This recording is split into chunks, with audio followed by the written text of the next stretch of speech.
मर्ज आला जहान तशय्यो आयतुल्लाह अल उज़्मा सैयद सादिक हुसैनी शिराज़ी दामदिल्लहु की गिरां क़द्र तसनीफ़ात में से एक किताब इस्तिशहाद रसूलुल अकरम सल्लल्लाहु अलैहि व आलिहि है।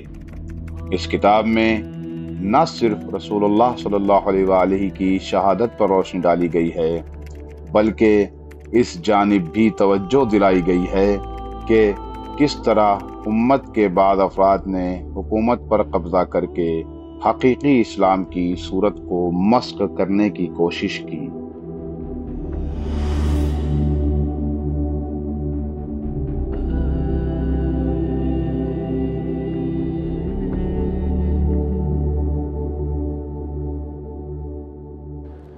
औज़ु बिल्लाहि मिनश शैतानिर रजीम। बिस्मिल्लाहिर्रहमानिर्रहीम। अल्हम्दुलिल्लाहि रब्बिल आलमीन वस्सलातु वस्सलामु अला मुहम्मद व आलिहि ताहिरीन व लअनतुल्लाहि अला आदाहिम अजमईन। आयतुल्लाहिल उज़्मा सैयद सादिक हुसैन शिराज़ी अपनी किताब इस्तिशहाद नबी में एक उन्वान मुय्यन करते हैं। वो उन्वान ये है कि वहाबियत के हंजरे से, वहाबियत के हुलक़ूम से नहीं, आवाम के हुलक़ूम से निकली हुई सदाए वहाबियत। ये उन्वान क्या है? इस उन्वान को समझने के लिए हमें उसकी तफसील में जाना पड़ेगा।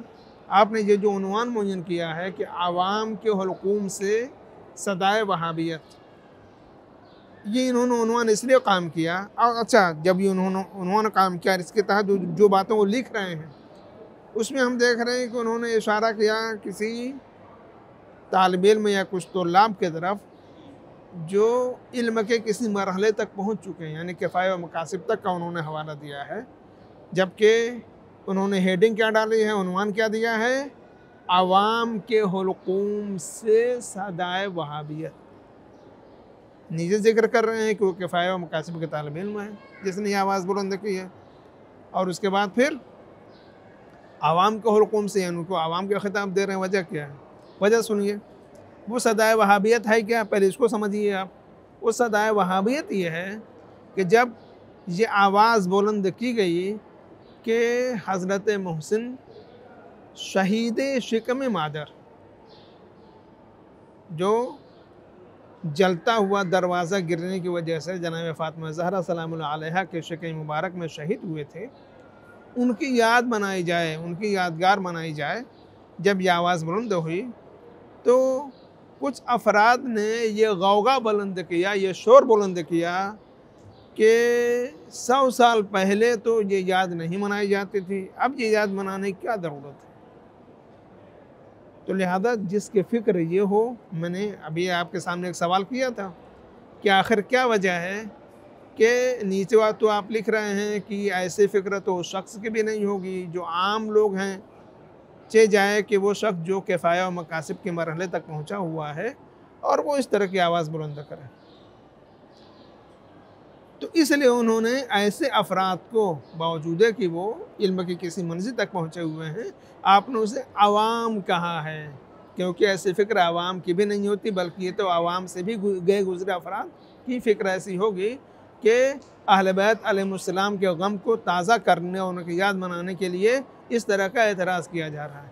इसीलिए उन्होंने क्या कहा कि अवाम की हुलक़ूम से निकली हुई सदाए वहाबियत, क्योंकि वहाबियत ही वो है जो आज़ादारी की मुखालिफ है, गम अहले बैत के मुखालिफ है, इमाम हुसैन इस्लाम के ऊपर गिरिया करने के मुखालिफ है, मजलिसों के मुखालिफ है। कौन? वहाबियत। वहाबियत आज भी हमसे सवाल कर रही है कि आप जो इमाम हुसैन अलैहिस्सलाम के ज़िक्र करते हैं, ये कहाँ हदीस में लिखा है, कहाँ रवायत में लिखा है, कहाँ कुरान में है।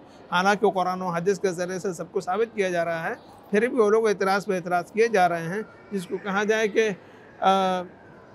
जब इंसान हठधर्मी पे आमादा हो जाता है और बात समझने की कोशिश नहीं करता, तो ये उन लोगों में से वो उन लोगों में से हो जाता है जिसके दिलों पर पर्दे पड़ जाते हैं। फ़हुम ला याक़िलून, उनके अंदर सोचने और समझने की सलाहियत ख़त्म हो जाती है। तो लिहाजा इस तरह की जो आवाज़ें निकलती हैं, ये ऐसे ही है जैसे कि वहाबियों की तरफ से ये एतराज़ होता है कि इमाम हुसैन अलैहिस्सलाम की आज़ादारी रसूल के ज़माने में कहाँ थी?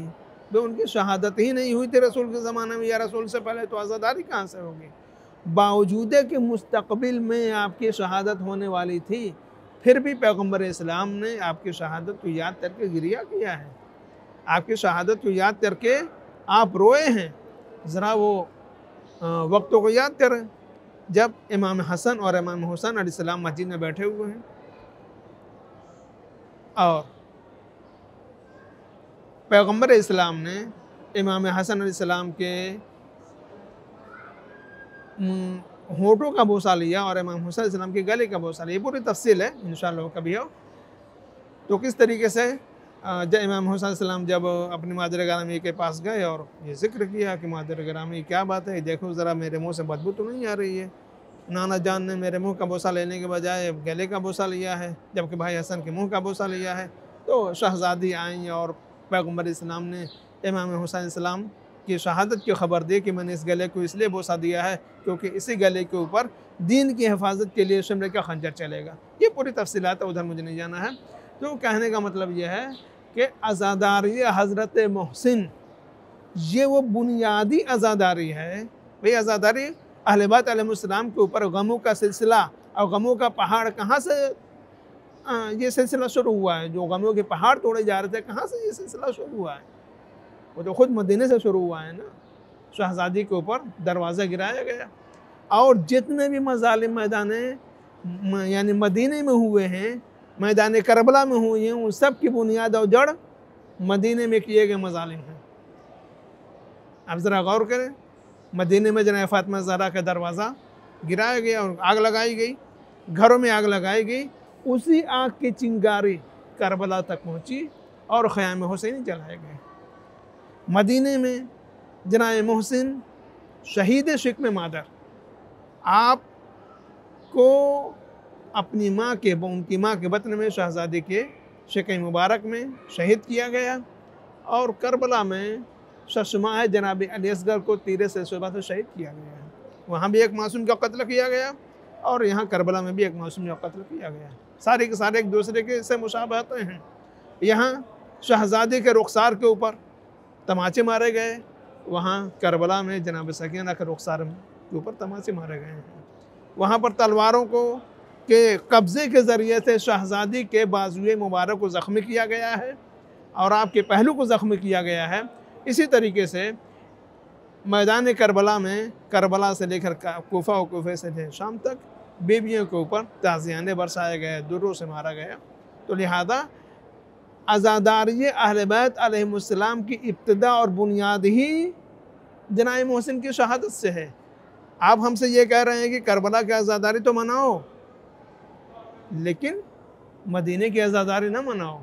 जो मदीने में जुल्म किए गए, जनाब मोहसिन को शहीद किया गया है, जनाब फ़ातिमा ज़हरा को शहीद किया गया है, उनके ऊपर जितने मज़ालिम ढाए गए हैं, घर को जलाया गया है, वो अज़ादारी मनाओ। ये तो बताओ कि क्या कोई भी दरख्त फलावर हो सकता है बगैर जड़ों के? इन मज़ालिम में जड़ ही मदीने के मज़ालिम हैं। अल्हम्दुलिल्लाह रब्बिल आलमीन व सल्लल्लाहु अला मुहम्मद व आलिहि ताहिरीन।